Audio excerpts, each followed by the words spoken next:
Welcome to another episode of Joe Knows Retirement. Today we're going to be talking about long-term care insurance. Do you need it? Do you not? We're going to talk about the pros and cons. I'm going to share my bold opinion on this and share what we've been doing with our clients when it comes to long-term care planning. So stay tuned for today's episode. Joe knows taxes. Joe knows the market. Joe knows Social Security. Joe knows income planning. Joe knows pickleball? No. This is Joe Knows Retirement. Isn't that a fun introduction?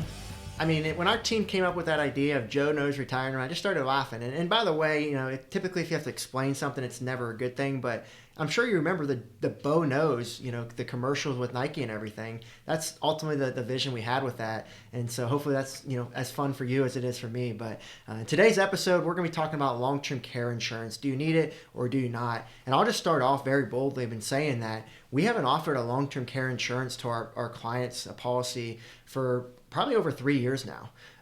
Does that mean that you should not do it? Well, no, you got to do it, due diligence for yourself. Understand that our clientele is more particular. Typically we're serving those between $1 to $10 million, so their situations may be a little different than someone else. So that's one thing to consider. But another thing that we consider with long-term care insurance right now is it's very costly. I mean, long-term care insurance can really add up in costs, and also you have to see what age you are, and are you even eligible for it, because they have very strict guidelines of who can be eligible and who isn't, and so you may not even have the opportunity to get it at this point, but also understand the older you get, the more it costs. And so if you look over the last 3 years, the cost of long-term care insurance has gone up very dramatically. And now, does that mean that long-term care just is, we should ignore planning for it? Well, no, because the cost of long-term care is so significant is why the cost of long-term care insurance is going up, but also for the high demand of it. So we at least need to be listening to why these long-term care insurances companies are bumping up their prices, and it's because we're likely to need it. We have a 70% chance of needing long-term care after the age of 65, and the average age of people needing long-term care is about age 83. So, we've got plenty of time to plan for it for most people, but we've got to start getting a plan in place knowing that the stats are that high of when we need it. I know for a male, it's a lesser chance that they're going to need it for a longer period of time. Typically, it's about 2.5 years on average that they're going to need long-term care assistance. For a female, though, it can be a lot more dramatic, and that's typically about 3.5 to 4 year average is that how long they're going to need care for. And so that's one thing to understand, but the other thing to understand is the cost of long-term care, right? I mean, if you're in a nursing home, that can cost up to $100,000 a year, or maybe you have a nurse come take care of you at your home, and that's probably going to be around $50,000 to $60,000 a year, depending on where you're living. And then also, you could also have an assisted living facility where, you may be paying about the same as having a nurse come take care of you, but it's not 24/7 care. It's just as you need it. And so you have to just look there and see what's going to be the best type of care, but also what do you prefer? Most people prefer to be taken care of in home. And so if that's the case, let's make sure we have a plan so that we can get that type of assistance there. And so that's what we're seeing with long-term care, and we just need to make sure we have a plan. And so also back to long-term care insurance, the other reason why you can't just totally count this out ongoing is because those rates could change. Maybe they decide to decrease the rates of long-term care insurance and make it more attractive. So that's why with all of our clients, we're very proactive in the help we give them. We're not just saying no to long-term care insurance today and never again. It may be something we explore ongoing to see if maybe now it's a better opportunity. Maybe there's better products that come out. And so just, never count anything out. Never be one-sided. Always have an open mind when you explore retirement is what our advice is. And so with long-term care insurance, if you've had a policy that is 3+ years or older, you can probably pat yourself on the back, and we can probably tell you that you've got a really good policy there before those rate increases happen. I know some people have had a policy for 20 years or so now, and the rates are just unbelievable. They've got like unlimited care. They've got like $10,000 a month of benefits that they can utilize. Basically, they'll be making more money if they go on a long-term care than they ever have in their entire lifetime for some people. And so that's just something that is going to help them a lot financially because they got it at the right time. Well, we may not have that opportunity nowadays, but if you do have a policy, we're typically telling people don't get rid of it, keep paying it. Even if they increase your rates over time, it's still probably going to make sense to keep that. Obviously, that's not the case for everyone. But just a a consideration. There is what we want to look at. So that's our opinion on long-term care insurance. And so if we're not using long-term care insurance, what are we doing with clients? And so there's many options. There's many ideas of how to plan. Like I said, many of our clients have been diligent savers, so they've got more flexibility. And so with them, maybe what we're looking at doing is starting to structure their investments in a better way to be more tax efficient. If they were to need a big withdrawal like that, if they need $50,000 to $100,000 a year to cover that cost of care, we want to make sure that we're not bumping ourselves up to a higher tax bracket, forcing Medicare premiums to be cost much higher, forcing Social Security now to be fully taxed, causing capital gains to be taxable, bumping ourselves in and out of certain credits and deductions. And so that's why we want to be very careful about having a balance with our investments from a tax standpoint. And you've probably heard this conversation before. I talk about it a lot on this podcast of the advantages of tax-free versus tax-deferred, right? We're not a believer that you should have all your eggs in one basket. We believe that you need to have a split or more of a balance between those buckets. And so maybe we have a portion of our money in tax-free, maybe a Roth, and maybe we have a portion in tax-deferred, maybe an IRA. And so with that ability, if we need $50,000, we can go to whichever bucket we feel is going to be best at that time based on calculations, based on reports of your current tax situation. And then that's going to allow us to make that educated and informed decision of where it is best to take out that money from. And so that's what we want to make sure people understand is if you plan for long-term care insurance by just self-funding, self-insuring, just paying out of your investments, totally fine, but are you structured in the best way to do that? And that's where we want to have more of that tax diversification, to have more of that control. But also we want to make sure that our investments are structured in the right way. I mean, think about it. If the market's down and now you need $100,000 for a nursing home, what are you going to do? Are you going to take from your investments? Maybe it was $1 million and now it's $700,000. Well, now if you take out $100,000, now you have $600,000. You lost 40% from start to finish just because you needed that care. Well, that may not be the way we want to plan. Maybe we want to make sure that money's available so that we don't have to worry about a market downturn. And right now could be a good time to do that because interest rates are much higher right now. And so today's interest rate environments allow us to get a reasonable rate of return. And there's some investments you can do right now where you can look to lock that rate in for a longer period of time to take advantage of the higher interest rate environment right now. Now the rates could go higher over time, but most people would probably suggest that, hey, they're at a good rate right now, very reasonable, and so let's protect it in case they do go down to have more of that consistent feel throughout retirement. So that could be an idea there for you.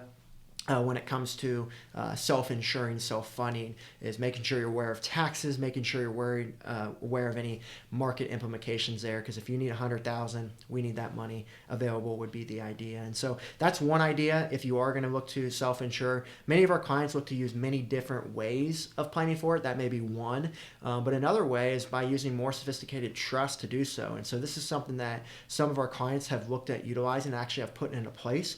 Is what's called a Medicaid Asset Protection Trust. And this is an opportunity for you to look to start getting money out of your estate now so you can be eligible for Medicaid at a sooner time. So let's just talk about Medicaid here for a few minutes. So Medicaid is going to be long-term care assistance for what I call the poor. And so what that means is that if you have money and you need long-term care, that money will start to get spent down.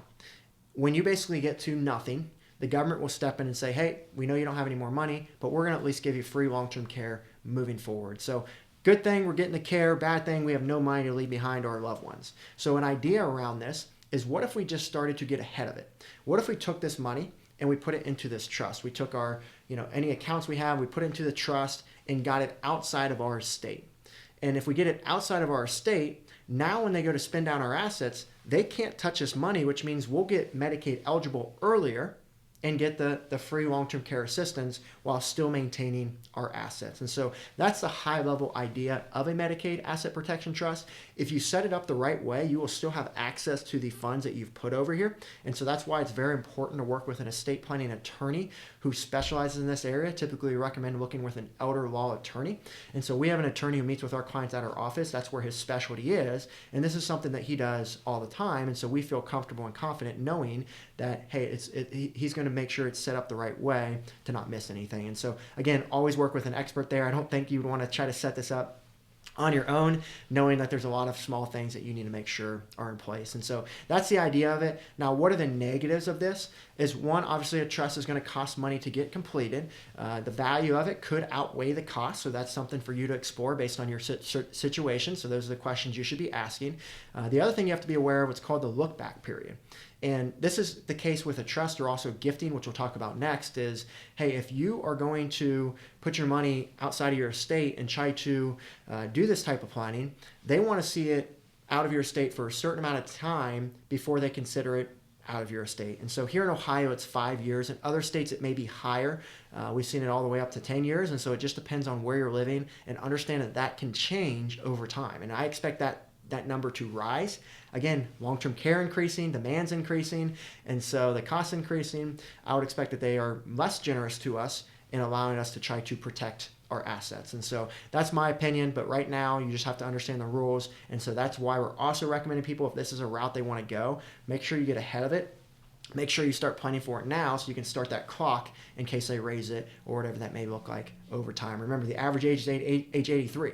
So most people working with us are between 55 to 70, and so that typically gives them enough time to do this type of planning. And then you can also get some of the other advantages that a trust has, such as making sure the money goes exactly to who you want to when you pass away. So all of that can be structured within a trust, making sure that you keep that money in your bloodline, whatever the goals you may have there. Maybe you don't want to give all your money to the kids right away. You want to have them have a certain amount over a certain period of time. So obviously you could get the other values of a trust as well. There is something to consider. So the next idea, which is very similar to the Medicaid Asset Protection Trust, is what's called just gifting the money, gifting it while you're living, so that you can start to, again, get it out of your estate. And the pros and cons of this is, the pros is, well, you don't need to get a trust set up. You don't have to pay the cost for a trust. You can just do this while you're living, start to gift it. Maybe you gift your house to your kids already while you're still living in it. So those could all be ways to do it, and very little cost in doing so.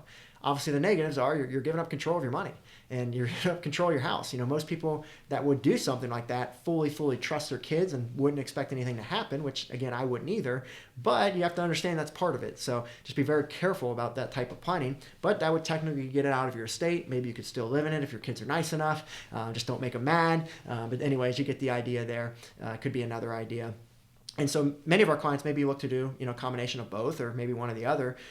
But a lot of our clients like to gift now because they're like, I've got so much money here, I don't even know what to do with it. I'd rather gift it now so they can utilize it now while they're living and why they need it most as they're starting their career, starting their family. If I just leave them a bunch of money right before they're about to retire, well, it's not going to be as impactful and beneficial. So that's another consideration with you here, not only for long-term care planning, but also, when's your money going to be used best? Because I'm sure you've worked hard for your money and you want to see it utilized to the best of an advantage for you to be the best steward. So that's just an idea there. And again, that will help get the money out of your state so that, Medicaid, you'll be able to be eligible for Medicaid at a sooner point. Could be a consideration there. So those are all ways. Another way, if you want to go more the insurance route, like I said, long-term care insurance may not be as attractive right now, but life insurances are starting to pop up where you can actually utilize the death benefit as a tax-free long-term care benefit. And so depending on what kind of policy you do, you want to make sure it's structured the right way. But this is where you could maybe have a double-edged sword.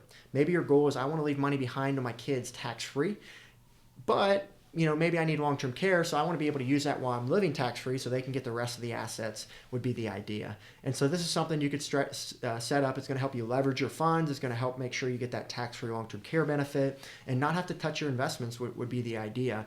And so this has been more of an attractive idea for many of those who have been a better saver, have been a diligent saver, where maybe they don't need long-term care, maybe they're part of the 30% that don't. Well, they're not paying any premiums for long-term care insurance.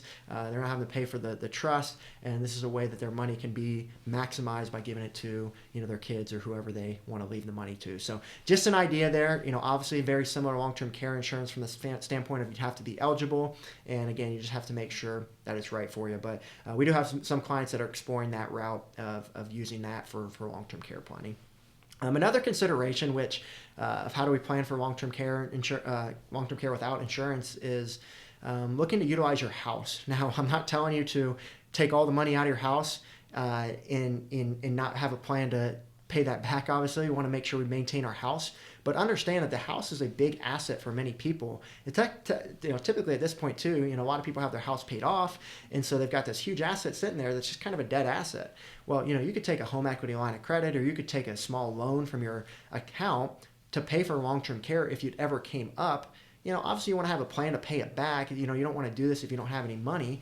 But if you do that, the advantages of doing that could just be the flexibility of giving you some time to take from your investment. So, for example, maybe instead of taking all of that money out in 1 year and force a huge tax burden, maybe you got a loan, which is tax-free, and then you took out half the money this year and half the money next year, and then you paid the loan off next year. So it could just be a more tax-smart way and maybe save you thousands of dollars on tax planning to ensure you're not bumping up your tax brackets too much in 1 year, and have more of a balance there would be a consideration. And then also, from the market standpoint, we went through the example earlier. What if the market's down and you need all this money? Well, now we're going to see that we've got to take out money when the market's down, versus if we can take out this quick loan, maybe we can wait a year or two for the market to come back up, and then we'll just take the money out, pay off the loan, and now we're free and clear. So those would be the considerations. Just make sure the loan on that home equity line of credit or whatever loan you're looking to take is not going to be substantial to where you're going to pay a ton of money in interest. But many of the clients we work with, they've got great credit at this point.